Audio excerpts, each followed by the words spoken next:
an oo wanaagsan daawadayaal ku soo dhawaada barnaamijka kormeerka wararka iyo kaftanka oo ka daawanaysaan Kismaayo Cable. Wararka maanta waxay inoo falanqeynaysaa xigka barre ilka case qodobada aad ku daawan doontaan waxaa kamid ah madaxweyne ku-xigeenadii koowaad iyo labaad ee Jubbaland oo maanta la dhaariyay dibadbaxyo ka taagan magaalada Muqdisho iyo sidoo kale wariyaal lagu xiray isla magaalada Muqdisho. Bashiir aad u mahadsan tahay waa barnaamijkii kormeerka wararka iyo kaftanka daawadayaashan waxay kala socon Kismaayo Cable. haddii aan u guda galno barnaamijka qodobka ugu horeeya baarlamaanka Jubbaland ayaa maanta kulan ay ku yeesheen magaalada Kismaayo ayaa waxay ku ansixiyeen hab gacan taag ah madaxweyne ku-xigeenayaasha koobaad iyo labaad ee maamulka Jubbaland Maxamuud Sayid Aadan madaxweyne ku-xigeenka koobaad madaxweyne ku-xigeenka labaad Xaaji Lugo Dheere oo uu dabcan dib u magacaabay madaxweynaha Jubbaland maalmo ka hor kuma cusba kuraastani iyo waliba maanta kuraas loo dhaariyay laakiin waa laba nin oo markii horeba kuraasan ku sii fadhiday balse madaxweynaha Jubbaland ayaa dib u magacaabay baarlamaanka Jubbaland maanta si gacan taag ah ku ansixiyay kadibna waa la dhaariyay taasina marka waxay ka dhigan tahay in saddexda hoggaan ee ugu sareysa maamulka Jubbaland uusan wax isbedel ah ku imaanin madaxweynaha Jubbaland oo la doortay ama dib loo doortay 22kii Agosti labadiisa ku xigeen oo uu dib u magacaabay dhowr maalmood ka hor waxaan hadda ay ka dhigan tahay labada madaxweyne ku-xigeen ee maanta baarlamaanka Jubbaland ay ansixiyeen in hawlahoodii iyo waajibaadka horyaalay halkaasi ka sii wadi doonaan marka Jubbaland intaas ayaa ka cusub qodobada kale ee barnaamijka kaftanka wararka ama kormeerka wararka iyo kaftanka guud galina barrood mahadsantahay aad u mahadsantahay qodobka labaad ee inoo xigay wuxuu yahay dibadbaxyo ayaa ka socda magaalada Muqdisho wariyaalna xarig waa lagu geystay aad u mahadsantahay Bashiirow magaalada Muqdisho maalintii labaad waxaa ka socda dibadbaxyo ay sameynayaan dadka wata ama kaxaysta ama ku shaqeysta gaadiidka loo yaqaan BL-ka dabcan dadka qaar hoomay u yaqaanaan caasi u yaqaanaan halka matatuba laga dhahaa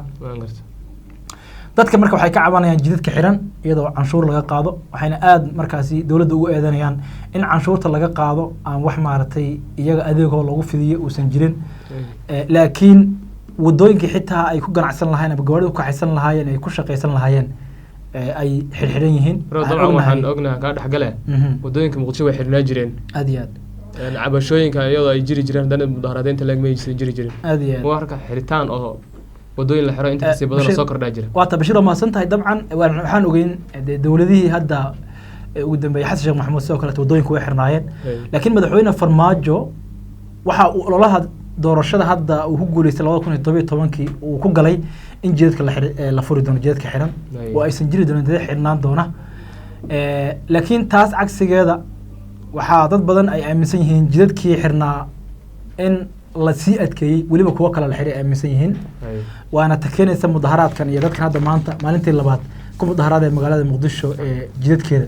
sidoo kale waxaa jira Bashiirow wariyaal iyagu tabinayay banaanbaxa gawaadiid dadkan gawaadideyda ee magaalada Muqdisho ku banaanbaxayay oo iyaga xabsiga la dhigay oo warbixinadii iyo waliba qaabkii wuxuu socday cabashada dadkaasi gawaadileyda gudbinayay baa jira marka booliska Soomaaliya la sheegay wariyaashaasi inay xireen lama oga dabcan dambiyada lagu soo oogi doono intay xirnaan doonaan iyo maartay waxyaabaha rasmiga loo haysto laakiin waxyaabaha hadda loo aaneynaya warbaahinta ay qorayso waxa weeye in loo xiray warbixinadaasi ay tabinayeen iyo dadkaasi dibadbaxa dhigayay gawaadileyda waa hagaag ilka caso intaas hadaan kaga gudubno arrimaha Soomaaliya aan u gudubno xagga Ethiopia waxaan ognahay Jawhar Maxamed oo ah nin activista ka soo jeeda gobolka Oromiya iyo Abiy Ahmed oo ra'iisul Ethiopia inay hayaan wararka ugu dambeeyay Bashiir waxa moodaa in ay isu awood sheeganayaan Abiy Ahmed ra'iisul Ethiopia oo dabcan isbedelka Ethiopia ka dhacay ku yimaaday ra'iisul wasaarna ku noqday iyo Jawhar isku qoomiyad yihiin laakiin diin ahaan ay kala duwan yihiin Jawhar waxaan ma dhaweytin aad u soo dhigay baraha bulshada oo warbaahinta uu ka hadlay isagoo sheegay in ciidamo la soo duldajiyay gurigiisa la doonayo in la xiro taasi oo ay ka dhasheen mudaharaad aad u ballaaran waxa aad u mudaharaaday dhalinyarada qeyro ee Oromiya oo isbedelkii Ethiopia ka dhacay hoosteedu ahaa waxayna sheegaan inay taageersan yihiin Jawhar Maxamed waxa marka dhacay mudaharaadyo ballaaran oo ka dhacay magaalada Addis Ababa caasimadda dalka Ethiopia iyo qaybo ka mid ah ismaamulka Oromiya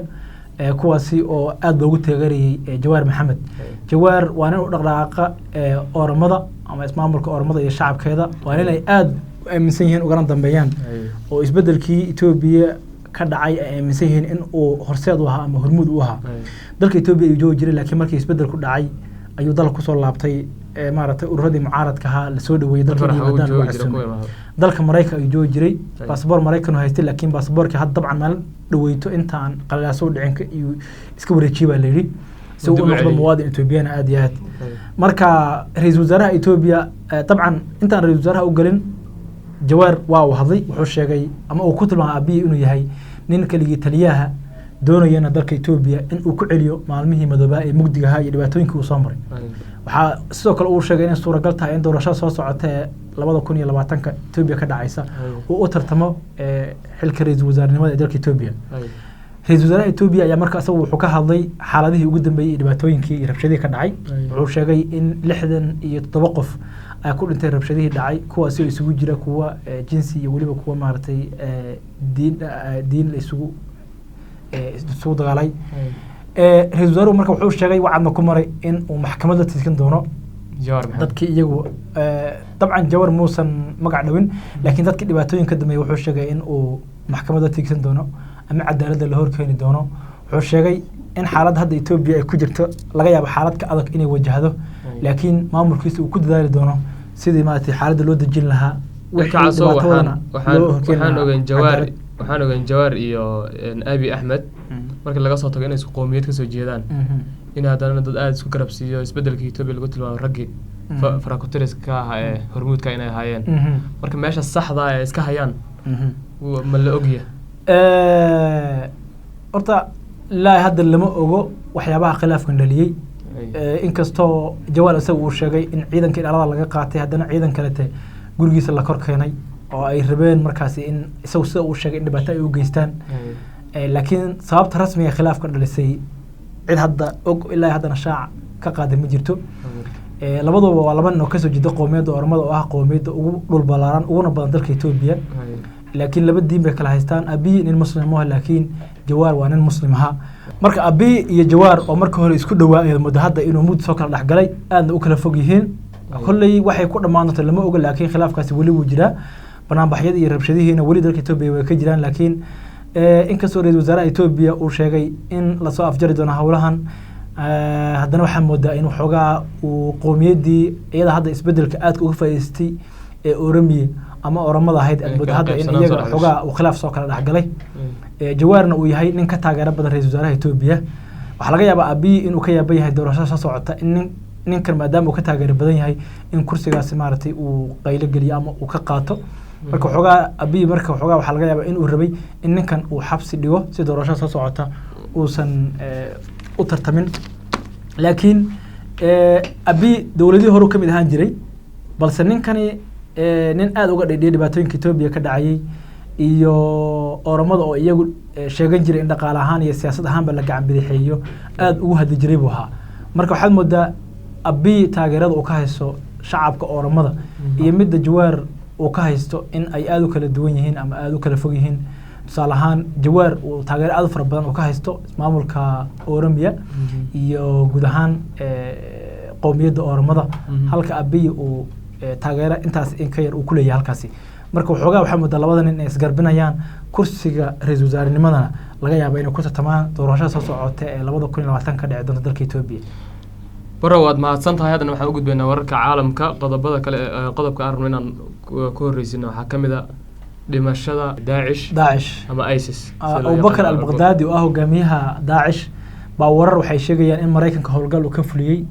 gobolka Idlib ee dalka Suuriya in lagu dilay inkastoo xog rasmi aan wali la soo bandhigin madaxweynaha Mareykanka ayaa xalay waxa uu soo dhigay war weyn baa dhacay saacado kadib aqal Congress ayaa wuxuu soo saaray bayaan uu ku sheegayo in madaxweynaha uu faahfaahin doono markii waagu bariyo arintaasi uu isagu soo bandhigay laakiin uusan faahfaahinteeda sheegin militariga warar laga soo xigtay baa sheegay in howlgal lagu dilay Abubakar al-Baghdadi hogaamiyihii Daesh inkastoo xogta rasmiga aan lahaynin marka wararka rasmiga dabcan saacadaha soo socda ay soo bixi doonaan daawadayaashan wala wadaagi doonaa laakiin wuu jira hadal haynta ah in Abubakar al-Baghdadi lagu dilay gobolka Idlib ee dalka Syria inkastoo xogta rasmiga wali aysan soo bixin warad mahadsan tahay wuxuu khilaaf dhex taagan yahay Ilhaan Umar iyo Erdogan madaxweynaha dalka Turkiga Ilhaan iyo Erdogan dabcan dagaalkii ay kula jirtay Trump waxay u wareejisay dalka Turkiga dad badan leeyihiin Ilhaan oo ogeyn dhowr jeer inay hadalla maartay soo mariyeen warbaahinta iyada iyo madaxweynaha Mareykanka ayaa hadda waxay u jihaysatay dhankaas iyo dalka Turkiga waxaana iyadu taageero u muujisay baa la yiri kooxda Kurdiyiinta oo uu Turkigu la dagaalamayo ama uu kula dagaalamayo qaybo kamid ah dalka Syria gaar ahaan xadka Syria iyo ay wadaagan dalka Turkiga marka digniin bay soo saartay iyadoo Mareykanka uga digaysa in Turkiga lagu taageero hawlgallada uu fulinayo iyo dadka barakacay iyo dagaalka uu Turkiga ka wado xadka Syria iyo Turkiga u dhaxeeya oo markaas ciidanka Turkiga ay ku baacsanayaan koox Kurdiyiinaha oo Turkiga uu aaminsan yahay inay gacan saar leeyihiin kooxda PKK iyagana oo Kurdiyiin oo ka dagaalama dalka laga aqoonsan yahay Turkiga aad iyo aad marka siyaasadda iyo hawlgalka uu Turkiga wada aad u dhaleeshay aad uga soo horjeeda iyadoo markaas taageero u muujinaysa kooxda Kurdiyiinta dad badan markay isweydiinayaan saameynta hadallada Ilhaan Cumar ay ku yeelan karaan hawlgalka ka socda xadka Suuriya iyo Turkiga marka iyadoo ogeyn in mar badan dad badan oo caan ah iska lushay oo madaxweynaha Mareykanka uu ugu horeeyo ra'iisul wasaaraha Ingiriiska isaga Netanyahu ra'iisul wasaaraha Yahuud Netanyahu bay iyaduna mar iska lushay marka waa gabadh xaartay xildhibaan ah ama aqalka sare ee Mareykanka Congress ku jirta dad Soomaaliyeed kuwa Afrikaan ah iyo kuwa cadaan ah soo doortay dadkaasi waajib ayada ka saaray inay wax u qabato maadaama ay codka siiyeen iyo kuwa aan siininba laakiin ay baarlamaanka ku matashay ee maartay deegaanka laga soo doortay ku nool hawlahan Turkiga dabcan saameyn badan hadda kuma lahan oo hadalladeeda kulay saameyn badan maartay ma dhalinayaan oo ku aad arintaas maadaama Mareykanka iyo Turkiga ay arinta dagaalka Turkiga uu ka wado xadka Syria Turkiga ay ka wada heshiiyeen oo xabadjir hadda ay jirto Turkiga wuxuu doonayaa marka xadka Syria iyo Turkiga in laga sameeyo aag nabad ah oo dad qaxooti oo gaaraya 3.6 milyan oo ruux oo Suuriyan ah halkaas ay degaan oo maartay lagu gargaaro oo maartay maadaama Turkiga ku sugan kuwana maartay wali ay ka sii cararayaan dhibaatooyinka dalka Syria ka jira marka arrimahaas ay ugu dambeeyay arrimaha maartay hadda Ilhaan dhankaas Turkiga iyo hadallada maartay ay ku taageerayso Kurdiyiinta una soo horjeedo hawlgalka Turkiga aad iyo aad baad u mahadsan tahay barra ilka case ayuu waxaan la socodsiinaa anigoo Bashiir Balala intaan barnaamij labada ku kulmi doono sidaas nabadgelyo